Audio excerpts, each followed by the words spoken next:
是阿婉，谢谢你和我一起来看这篇新闻分析。特朗普俄乌和平计划为普京带来双赢局面。上周末，乌克兰和欧洲官员紧急行动，试图修改特朗普总统提出的28点乌克兰和平计划。该计划在制定过程中听取了俄罗斯的意见，明显偏向克里姆林宫。那俄罗斯总统弗拉基米尔·普丁则选择静观事态发展。对这位俄罗斯领导人而言，一份偏向克里姆林宫、确保乌克兰处于永久从属于脆弱地位的和平计划是一种胜利。即便和平进程失败，导致特朗普停止剩余的对乌援助，进一步疏远欧洲盟友，对他来说也同样有利。美国和乌克兰官员称，针对该修改计划的谈判已取得进展，表示已做出部分未具体说明的调整。截止周一晚间，参与谈判的官员已回国，目前尚不清楚普京是否会接受这些修改。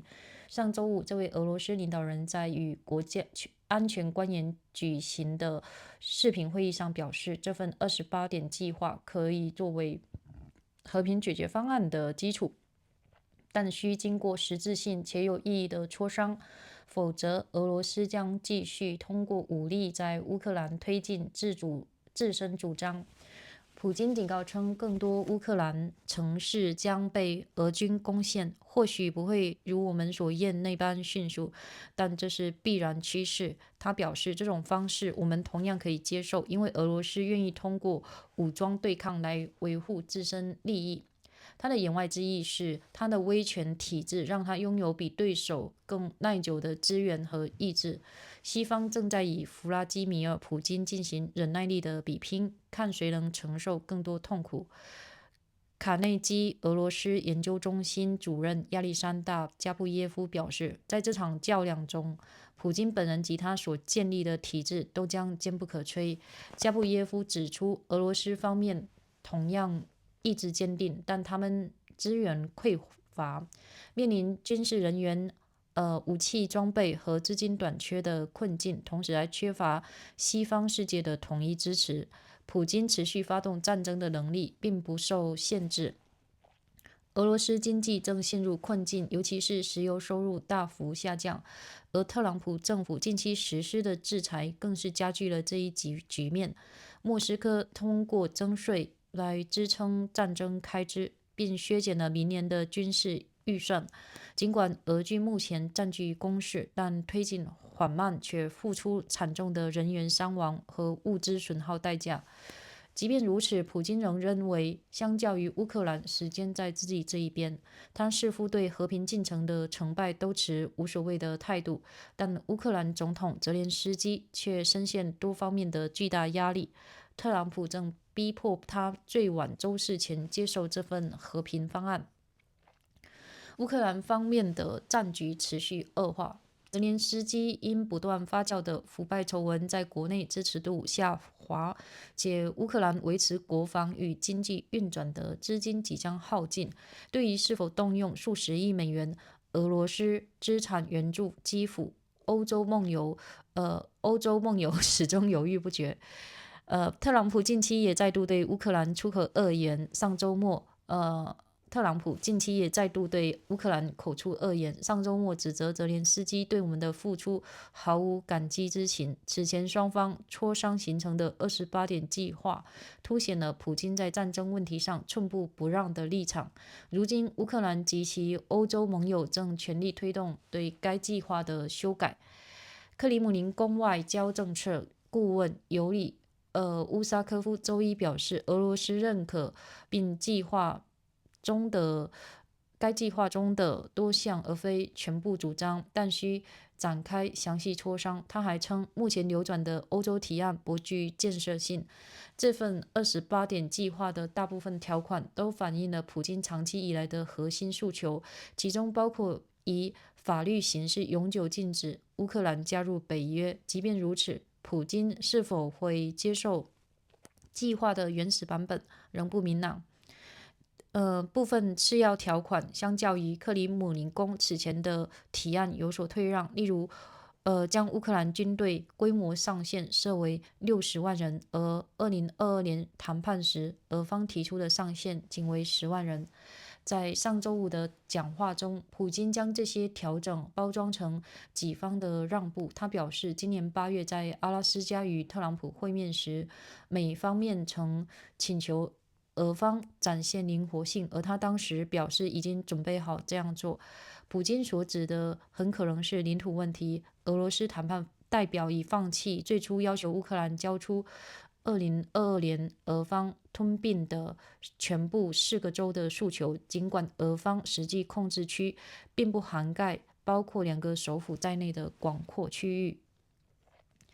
在阿拉斯加的会谈中，普京曾表示，若乌克兰在接受其他所有要求基础上，还交出仍在控制下的顿涅茨克部分地区，俄方愿意停火。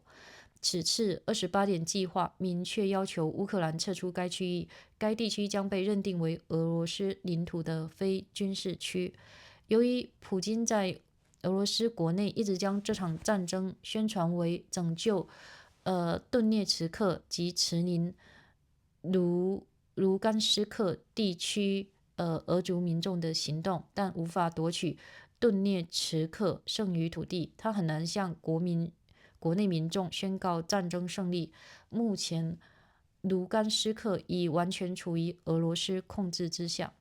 德国对外关系委员会俄罗斯问题分析师斯特凡迈斯特表示，普京是否愿意真正妥协仍有待观察。他认为，普京的真正意图或许是离间特朗普与乌克兰及欧洲的关系，为俄罗斯通过武力征服乌克兰扫清障碍。普京的算盘是希望特朗普对泽连斯基失去耐心，进而停止一切形式的援助。一旦失去情报共享和远程导弹支持，欧洲方面根本无力填补这一空缺。迈斯特说道。他总结道，普京的最终目的就是摧毁乌克兰。我好，哎，那这篇文章的分析最后给出的这个观点，算是一个相对比较明确和炸裂的。我其实作为一个军事上我是不太懂，包括北约上我也并不是很懂，但我就很疑惑，既然欧洲这么耿耿于怀，为什么不干脆现在就把乌克兰加入北约呢？让他们就是没有协议可谈呢？这个是我有点困惑的，就是我知道有这个那个的问题，但是规则它就不能改一改、修一修吗？我不知道你怎么想的，但是这个你看，这个和平计划简直就是投降计划吧？美国要乌克兰投降计划。如果你喜欢我的频道的话，请订阅和点个关注吧。Putin's win take a Russia-friendly peace deal on fight on. Ukrainian and European officials brought into a frenzy over the weekend to alter President Trump's new 28-point peace plan to end the war in Ukraine, developed with input from Russia and heavily weighted towards the Kremlin. President Vladimir Putin of Russia, for his part, sat back and watched. For the Russian leader, a Kremlin-friendly peace plan that ensures Ukraine's perpetual subordination and vulnerability would be a win. So would a failed process that leads Mr. Trump to pull remaining support for Ukraine and further antagonize European allies. US and Ukrainian officials reported progress on talks aimed at amending the proposal, saying they have made some unspecified change. By late Monday, the officials had returned home.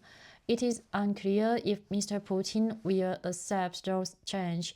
On Friday, in a video conference with Secretary Office, the Russian leader said the 28-point plan could be the foundation for peace settlement, pending substantive and meaningful discussion, or Russia could keep pressing its case in Ukraine by force. More Ukrainian credits will fall to Russian troops, perhaps not as quickly as we would prefer, but inevitably. Mr. Putin won't. He said such a path also suit us because Moscow was content to pursue its interests through armed confrontation. His message, his authoritarian system could outlast the research and will of its advice. The West has entered a pen contest with Vladimir Putin, who can withstand more pen, said Alexander Gabriel, director of the Junior Russia Center. In this competition, Putin can be tough as nails, and his system can be tough as nails. The Ukrainians are just as tough, Mr. Gabriel noted, but they are under-resourced, suffering from a dearth of military personnel, weaponry, and money, as well as a lack of unified Western support. Mr. Putin's ability to continue waging the war isn't limitless. His economy is facing trouble, particularly after a significant decline in oil revenue. Exacerbated by the Trump administration's recent sanctions. Moscow is raising taxes to cover the war effort and has fueled next year's military budget. Russia's forces are on the front foot, but the ascent had been slow and costly in lives and material. Still, Mr. Putin believes, compared to Ukraine, that time is on his side, and while he appears satisfied to let the peace process exercise or fail, President Vladimir Zelensky of Ukraine is under immense pressure on multiple fronts as Mr. Trump pushed him to accept a settlement plan by Thursday. The battlefield situation has been deteriorating for Ukraine. Mr. Zelensky has been weakened domestically by a burning corruption scandal, and Ukraine is running low on cash to sustain its defense and economy, and with European allies vacillating about using billions of dollars in foreign Russian money to fight Kyiv. Mr. Trump has also begun aiming invective against Ukraine, accusing Mr. Zelensky this past weekend of expressing zero gratitude for our efforts. Those efforts produce a 28-point plan that underscore Mr. Putin's unwillingness to bend on the war, and that Ukraine and its European allies are now pushing to amend. Yossi Ushakov, a Kremlin foreign policy aiide, said on Monday that many, but not all, of the plan's positions were acceptable to Russia, but require detailed discussion. He said that European counter-proposal that has been circulating was not constructive. Most of the previous provision